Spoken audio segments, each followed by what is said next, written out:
Master stroke खेला है। नरेंद्र मोदी ने विजिट किया है ब्रिटेन का। आज नरेंद्र मोदी शाम को ब्रिटेन के विजिट पे हैं।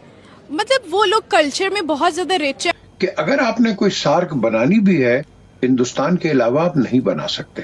दोस्तों, यहाँ से ये बात साबित होती है कि दुनिया का कोई भी बड़ा मुल्क हो वो तो इंडिया यूथ और इंडिया की लीडरशिप के बगैर जो है आगे बढ़ता हुआ दिखाई नहीं दे रहा। दोस्तों, भारत के वज़ीर आज़म नरेंद्र मोदी बरतानिया जा रहे हैं and he is going for a free trade agreement, the free trade agreement which बरतानिया, England and India they have been planning. तो ट्रेड कैसे बढ़ेगा जब आप रिस्ट्रिक्शंस इमीडिएटली लगा देते हैं और फिर इमीडिएटली हटा देते हैं? तो एक तो पॉइंट ये है। दूसरा पॉइंट ये है, अमेरिका तुम्हारे सर पे थूकता है और तुम्हारा मजाक उड़ाता है और तुम्हें गुलामों की तरह ट्रीट करता है, फिर भागे हुए उसके पास जाते हो। और अब जबकि ये यूके जा रहे हैं, वहाँ के प्राइम मिनिस्टर से मिलेंगे, डेफिनेटली ऐसा ही होना चाहिए भैया, आप उनको जाके बताओ। सो आई थिंक सो कि he is working very smart, he is using a smart brain. Pakistan के 40,000 शहरी लापता हो चुके हैं। ये लोग ज़ियारात के लिए गए थे, मगर इनका कोई रिकॉर्ड रियासत पाकिस्तान के पास नहीं आ रहा। पाकिस्तान बना है उस वक्त से लेकर अभी तक हम IMF के तकरीबन 26 या 27वें प्रोग्राम में जा चुके हैं। मोदी साहब जो हैं वो is going to meet the King Charles. बड़ी बात है, नॉट ऑल। दोस्तों, भारत के प्रधानमंत्री नरेंद्र मोदी जो हैं वो इंग्लैंड के एक दिन के दौरे पे हैं और इंग्लैंड पहुंचकर वहां अंग्रेज़ों ने मोदी जी का दोनों हाथ जोड़कर स्वागत किया, वेलकम किया। यह देखकर पाकिस्तानी मीडिया सदमे में चली गई कि देखो, इंग्लैंड की यात्रा पे मोदी जी हैं और दोनों हाथ जोड़कर इंग्लैंड अंग्रेज़ों ने मोदी जी का स्वागत किया।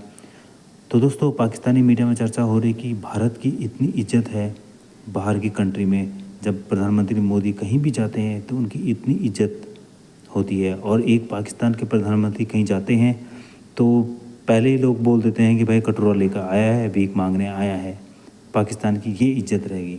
तो दोस्तों, पाकिस्तानी मीडिया काफ़ी हैरान है प्रधानमंत्री के दौरों पर और उनका जो जैसे स्वागत होता है, काफ़ी हैरान भी हैं। तो दोस्तों, वीडियो के माध्यम से आप देखिए पाकिस्तानी मीडिया क्या कह रही है। चलो आइए देखते हैं। $60 billion by 2030, $60 billion by 2030। और जो यूके के प्राइम मिनिस्टर हैं केयर स्टारमर, वो जो हैं he is of the view कि ये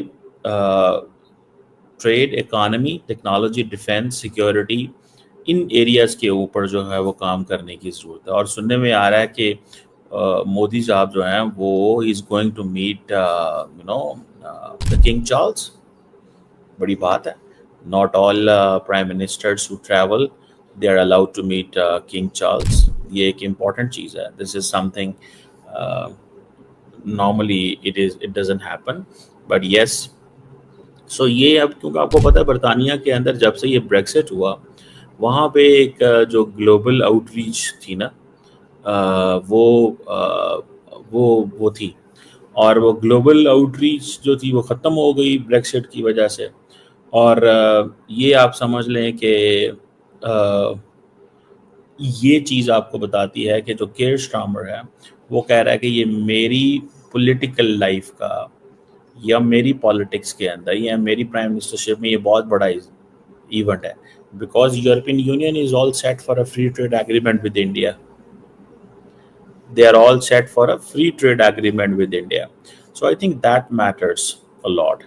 और दूसरी इसमें बात ये भी है कि जिसे कहते हैं ना कि डिफरेंट किस्म के कनेक्शंस जो हैं वो इस्टेब्लिश अब होंगे। अब ये टैरिफ्स कम होंगे, बहुत सारी चीज़ें होंगी, तो इंडिया ज़ाहिर बात है इसमें एक इंसेंटिव में आएगा कि इंडियन मार्केट्स खुलेंगे। असल में बड़ा मसला ये भी था इंडिया के लिए कि जो उस वक़्त जो लीडरशिप थी वो ये कह रही थी कि हमें हर कीमत के अंदर वीज़ाज़ में भी एक्सेस चाहिए, वीज़ाज़ में एक्सेस चाहिए।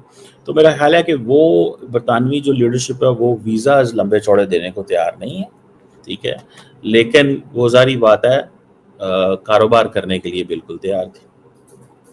ये चीज़ जो है दैट इज़ समथिंग सिग्निफिकेंट इसमें। और मुझे ऐसे ये लगता है कि अगर आप देखें तो पूरे वेस्ट के अंदर there is an assessment that we need India for a long term trade. हमें इंडिया चाहिए ही चाहिए है ट्रेड के लिए, बिकॉज इतनी बड़ी मार्केट है, उस मार्केट को कैसे वो इग्नोर कर सकते हैं. सो इट्स नॉट दैट वो कोई चीज़ें इस सेंस में जाएंगी. अब देखिए फॉर एग्जांपल मैं आपको बताता हूँ, ये एक तो चलो एक्सपोर्ट्स बढ़ेंगी, बहुत कुछ होगा. अब ये ट्रेड नेगोशिएशन जो हैं 3 साल के, it was a difficult process, ठीक है जी. और ये मैं समझता हूँ कि इसमें अब जो I think British and Indian cabinet जो है वो इसको अप्रूव करेंगे.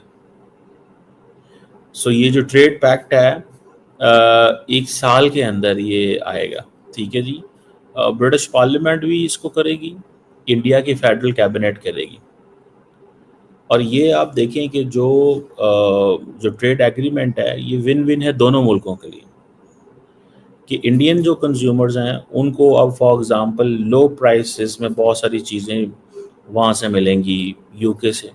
फॉर एग्जांपल देयर इज़ जो स्कॉच विस्की जो होती है ये अब फॉर एग्जांपल अगर इसके ऊपर टैरिफ 150% था अप्रॉक्सीमेटली, नाउ ये टैरिफ जो है दैट हैज़ कम टू 75%, और अगले 10 सालों में ये मज़ीद 40%. तो ये बहुत बड़ा देखें इंडिया के लिए, आप वो कहेंगे ना वो ब्रिटिश विस्की पियेंगे, बिकॉज उनको इसके ऊपर टैरिफ कम है.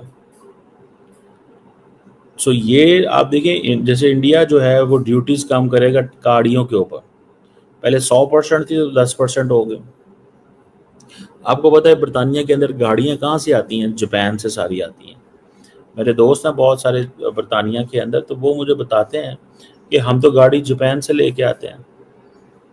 तो जो इंडियन मैन्युफैक्चरर्स हैं उनको अब यूके के अंदर बहुत सारी एक्सेस मिलेगी, इलेक्ट्रिक गाड़ियाँ